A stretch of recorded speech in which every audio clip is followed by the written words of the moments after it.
Shalom, selamat malam Bapak Ibu. Jumpa lagi dalam program My Way, renungan singkat malam ini yang menghantarkan kita dalam istirahat tidur kita masing-masing. Sebelum kita membaringkan diri untuk tidur, mari kita merenungkan kebenaran firman Tuhan yang terambil di dalam 1 Korintus pasal 12 ayatnya yang ke-10. Saya membaca firman Tuhan ini, Bapak Ibu menyimak dalam Alkitabnya masing-masing. Kepada yang seorang Roh memberikan kuasa untuk mengadakan mujizat, dan kepada yang lain Ia memberikan karunia untuk bernubuat, dan kepada yang lain lagi Ia memberikan karunia untuk membedakan bermacam-macam roh. Kepada yang seorang Ia memberikan karunia untuk berkata-kata dengan bahasa roh, dan kepada yang lain Ia memberikan karunia untuk menafsirkan bahasa roh itu. Dalam renungan kita malam ini kita belajar satu tema, karunia untuk berkata-kata dalam bahasa roh. Yang harus digarisbawahi di sini, karunia untuk berkata-kata dalam bahasa roh. Artinya Bapak Ibu, bahasa roh itu, kalau kita dapat berbahasa roh, dapat berkata-kata dengan bahasa roh, itu karunia Tuhan. Itu karunia roh. Dan ini tidak semua dimiliki orang percaya. Tidak semua orang percaya dapat berkata-kata dengan bahasa roh. Kenapa? Tidak semua orang percaya memiliki karunia yang sama. Itu kalau kita melihat karunia-karunia, ada karunia bernubuat, karunia melakukan mujizat, karunia hikmat, pengetahuan, dan juga membedakan bermacam-macam roh, menafsirkannya lagi. Ini kan karunia. Artinya setiap orang percaya yang dipercayakan oleh Tuhan untuk memiliki karunia itu digunakan untuk saling melengkapi. Supaya apa? Supaya orang yang berbahasa roh dapat dimengerti oleh orang-orang yang ada pada saat itu. Itu Tuhan memberikan karunia menafsirkannya. Tapi ada beberapa yang salah dari gereja-gereja. Tidak semua ini Bapak Ibu dan hamba-hamba Tuhan juga tidak semualah yang mengajarkan bahwa setiap orang percaya semua harus bisa berbahasa roh.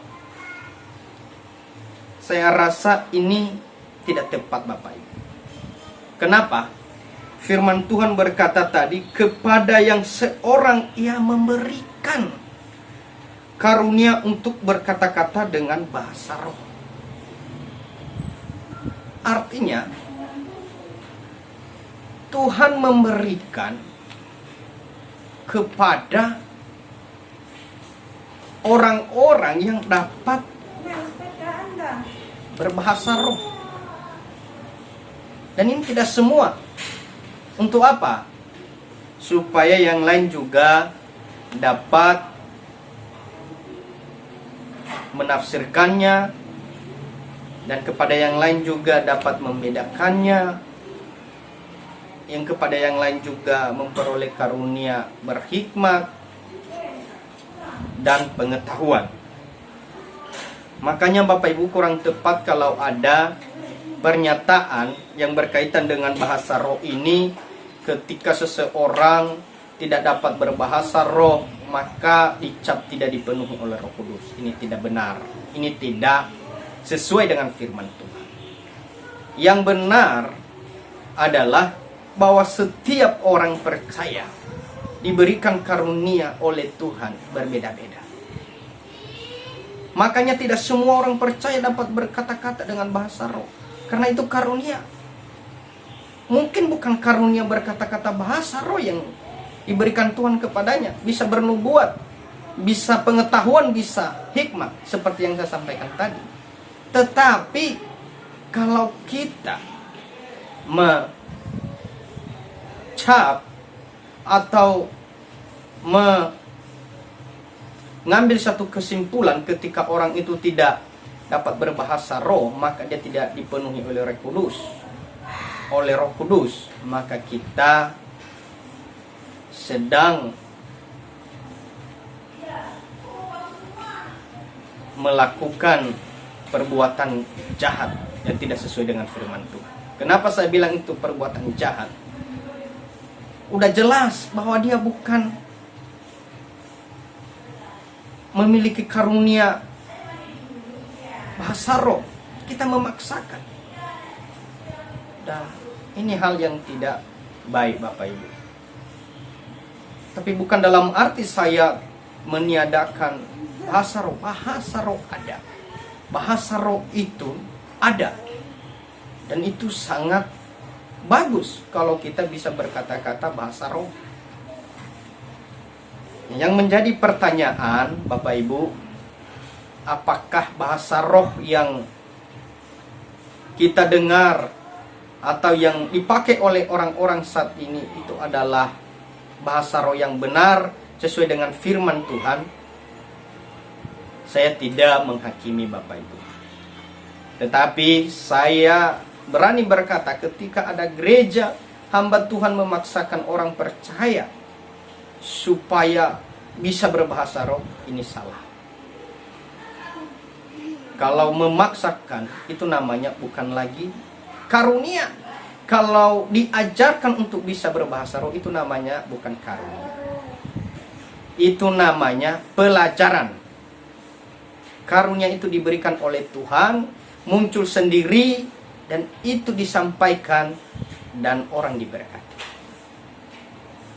Biarlah firman Tuhan malam ini mengenai karunia berkata-kata dalam bahasa roh kita dapat memahami dan kita dapat mengerti supaya kita tidak ditipu, dibohongi oleh orang-orang yang pengagum bahasa roh, yang memaksakan supaya orang dapat berbahasa roh.